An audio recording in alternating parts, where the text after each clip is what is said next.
If you want to know how can you add people to your WhatsApp group, today in this video, I'll show you exactly how can you do that. Just follow carefully with me till the very end of this video, and let's jump right into it. First, we need to go ahead and open Play Store or App Store and make sure we have the app updated to the latest version. After that, you can finally go ahead and open WhatsApp and then tap right in the top right corner. Then tap on New Group. From there, pick the members that you want to add to your group and tap right in the bottom right corner, name your group and then tap on the tick to create the group. Here we go. Now we have created a group and added members. If you want to add more members, go ahead and tap on the group name in the top.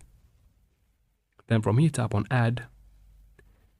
You'll be taken to the screen, choose the people that you want to add again and then tap right in the bottom right corner. And just like that, you'll find them in your members in that group. And that's basically how can you add people to your WhatsApp group. I hope this video is helpful. If it was, please like and comment down below. Don't forget to subscribe for future videos like this one. And thank you very much for watching. See you on the next one.